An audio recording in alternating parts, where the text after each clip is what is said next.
والصلاة والسلام على رسول الله وعلى آله وصحبه وسلم تسليما كثيرا أما بعد. Instead of Sunan Dawud, maybe we'll just take a brief fatwa or a few, inshallah ta'ala. The first fatwa, the question states, أحد الإخوة يسأل فيقول أصلي الفروض أحيانا وحدي نظرا لعدم وجود مسجد بالقرب مني، فهل يلزمني الأذان والإقامة لكل صلاة أم يجوز أن أصلي دون أذان وبدون إقامة؟ Questioner says that sometimes the masjid isn't close to me, the masjid is far away, and I end up praying by myself. When I pray by myself, do I have to make the adhan and the iqamah? Or am I allowed just to offer my prayer or just make the iqamah? What do I have to do? What should I do? Etc.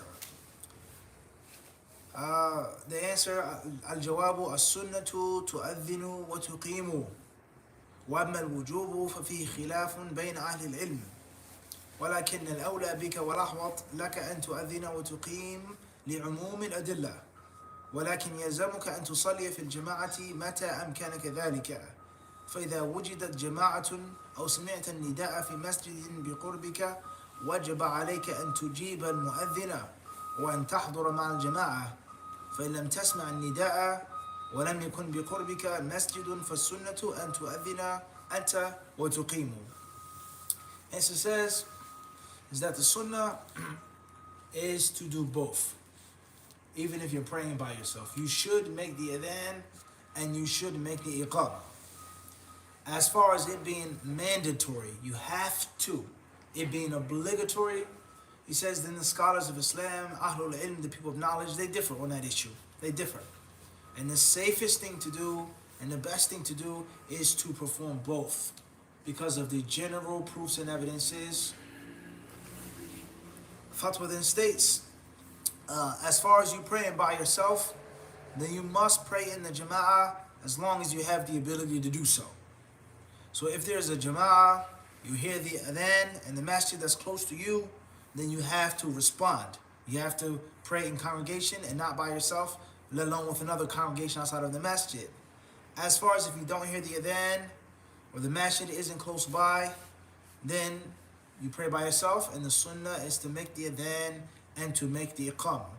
And this fatwa here is given by Shaykh Abdul Aziz ibn Baz rahimahullah ta'ala, and in its summarized form, you see many fawaid, many benefits, and many rules, and a great deal of etiquette. So first and foremost is the difference between that which is preferred versus the technical issue of do you have to or you don't have to. So the Muslim, the knowledgeable person, is always going to steer the people and guide the people in the direction of that which is best, period. Do I have to pay zakat like this? Can I pay zakat al-fitr like that? Do my wife, does she have to cover her hands in her face? Kada. Before you get into the technicalities, you have to look at the spirituality. What's going to make you a better Muslim? What's going to get you closer to Allah? On the day of judgment, if you think about your hasanat, your sayyat, a mother will drop her child, something you can't even fathom in the hayat of dunya. The people will run away from their family members, their brothers, their fathers, something you can't even begin to think about. On the day of judgment, you're going to be scratching and scrambling and clawing for every single hasanah. You're going to need every single hasanah. So would it make sense for you to take the proper attitude? Is it obligatory? Let me just do it if I can. Is it hurting me? Is it harming me? Is it costing me money? Is it slowing me down? Why not? Lack of time, different story. You're in a tight situation, you're at work, you have to get back to work, different story. You don't have the extra money to pay the extra sadaqah, different story. But when things are free and loose, why not? So that's with regards to the Muslims' philosophy of sunnah. As far as the alim, the mufti, then he, as I said before, the mufti is always going to aim high. Because the mufti knows is that so many people, if not most of us, are aiming low. So he's pushing the people to aim high, so if they don't reach the top, at least they'll fall higher than what they were aiming at. Let's reach for the bullseye versus 7 is fine. 6 is okay. If you hit a 7.5, you're a good shooter. Hit the target. And everybody, of course, is going to hit the target. Many people are going to miss. Everyone isn't a sharpshooter. But that is the spirit that you push in the people. So, with regards to the question that we get all the time, who do I take knowledge from? Who should I learn from? Who should I listen to? He says it's Quran and Sunnah, kada. He says this and kada. He says the way the Salaf, kada. He's a Mufti. He's from South Africa. He's from Islam. He's from Medina. Has a big beard. Who do I learn from? Who do I take from? Who do I listen to? What YouTube person? There are signs. There are signs. Good and bad, green checks and red X's. And from the green checks is the alim, the learned person, is always going to push the people to do that which is best, even if it isn't mandatory. You can't do it, la bas. Salah is valid, inshallah, la bas. But I'm not going to encourage you to, just, there are many people out there like that, unfortunately. They look down upon these things, they scorn these things, they marginalize these things. So keep that in your memory bank with regards to a sign of who you should learn from and who has beneficial knowledge. Ilm Nafir. And from the signs of Ilm Nafir is the betterment of the person. I'm not just here to teach you, to sit in front of you, for you to be a follower of me, but I'm here by Allah's permission to make you a better person. And you're always going to become a better person by performing the extra deeds. We're going to understand this, the extra deeds. So that's first and foremost, let alone the prophetic way. If the Prophet ﷺ sat in front of you, would you ask him, do I have to? Do I have to, O Messenger of Allah? What did you really mean by this when you told me? Did I have to do it or just, recommend it? Is it literal? Is it figurative? You wouldn't ask that question. Anything the Prophet ﷺ told you and encouraged to do or did in front of you, you would try to do it. So therefore, that's a qaida with regards to this issue and with regards to what? Any other issue. Do I have to break my fast with dates and water? Do I have to wear white when I make Hajj in Ihram, or can I wear a different color? Do I have to do kada? Do I have to shave my head kada? Do I have to start from the right side kada? Do I have to use my hand when I make tasbih kada? Do I have to do this? Do I have to? With regards to madhabs and culture and madhabs. For some reason, one reason or another, they want to do it differently.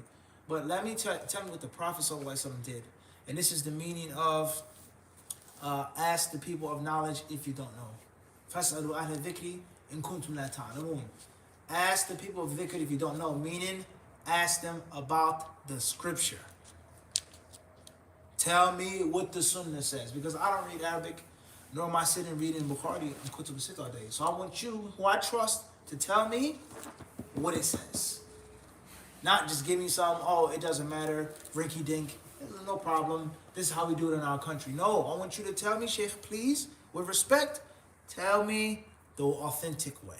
All right, so this is a ruling of the adhan and the iqamah, whether you have to or not. What, number one, you should do it. And this applies to 1,000 other acts of ibadah.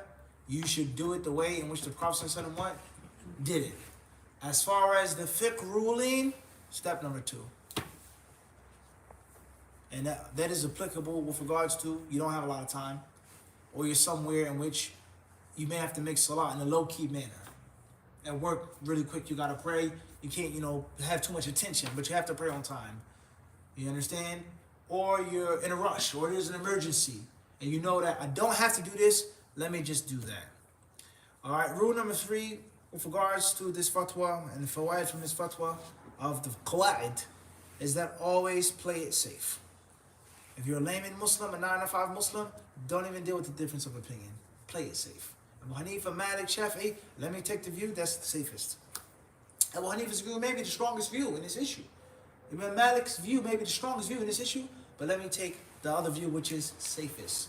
I covered everything, I paid it like this, I gave it like that, I don't have to worry about my ibadah being valid or invalid. Right? Wallahu ta'ala alam. As far as praying in the Jumu'ah, then of course, the correct view is that it's mandatory with the proper conditions. And from those proper conditions is either you hear the adhan through man-made means, not a speaker that is extremely loud and powerful and reaching, or an app. And secondly, if you do not hear the adhan through natural man-made means, you live in the vicinity in which you would normally hear the adhan. 2 blocks, 3 blocks, a radius. A radius. Is that the Jama'ah is mandatory, and that Sheikh Abdul Aziz, rahimahullah, his opinion here is that the Jama'ah has to be made in the masjid. Where some people say, I'll pray in a house. There's 5 of us, I'll pray in my store, my shop. Rather, the Jama'ah, number 1, not praying by yourself, and number 2, the Jama'ah being what? In the house of Allah subhanahu wa ta'ala. Khair, inshallah. And last but not least, something that I didn't mention earlier is sticking to the general proofs and evidences. The general proofs and evidences. The Prophet commanded to make the adhan. The Prophet ﷺ, he spoke on the virtue of making the adhan. Those hadiths didn't specify Jama'ah 2, 3, 4, the virtue of it. Wallahu ta'ala alam. Last question that we'll take, it states, بعض المتصورين يسألون الناس في المساجد وبعض الأئمة يمنعونهم من السؤال فهل لديهم دليل على منعهم وهل يجوز إعطاؤهم. With regards to those who are needy, or those who ask for money, or if you may say beg for money in the masjid, and there are imams in the masjid who stop them. Sit down, be quiet, you can't ask for money in this masjid. Or some masjids, I'm sure you've seen this in New York City before, say, get out of here, scram, go. You can't ask for money in the masjid. So the questioner asks, is there a dalil? Are there proofs and evidences that prove that what these imams are doing is correct, to stop people from begging for money in the masjid? And secondly, is it lawful to give them money when they ask in the masjid? The answer says, al-jawabu لا أعلم بأسا في ذلك ولا أعلم حجة لمن منع لكن إذا كان السائلون يتخطون رقاب الناس ويمشون بين الصفوف فينبغي منعهم لما في عملهم هذا من إيذاء المصلين وهكذا وقت خطبة الجمعة يجب أن يمنعوا لوجوب الإنصات عليهم وعلى غيرهم من المصلين ولأن سؤالهم في هذه الحال يعطل غيرهم عن استماع الخطبة. The answer states, I don't know of anything which is wrong with this. I don't know of anything that's wrong with that. I don't know of a prohibition, it being haram, for someone to beg for money, ask for assistance in the masjid. I don't know of anything that will prevent that. He says, and those who say no, and those who prevent people from begging and asking for money in the masjid, I don't know of any dalil to support that. I don't know where they're getting that from. However, if the people who are begging for money, if they're kicking people in the backs, moving the people out of the way, rambling to the people like this, breaking the rules, then they should be stopped. And that's because they're annoying the congregants, the musallin. They're annoying them, they're bothering them. And obviously it's haram to annoy a Muslim. It's haram to bother a Muslim. And the same applies to Yawm al-Jumu'ah. When the imam is giving the khutbah, they are not allowed to kick through the people, elbow the people, knee the people, move the people out of the way. And that is because it is upon them to listen to the imam's khutbah. And when they ask and beg for money in the middle of the khutbah, that is preventing other people from doing their Islamic obligation. And this fatwa is also given by Sheikh Ibn Baz, rahimahullah ta'ala, and the same fiqh, the same rulings apply to the previous fatwa. There's no dalil, you can't prevent it. There's general permissibility, then it's allowed.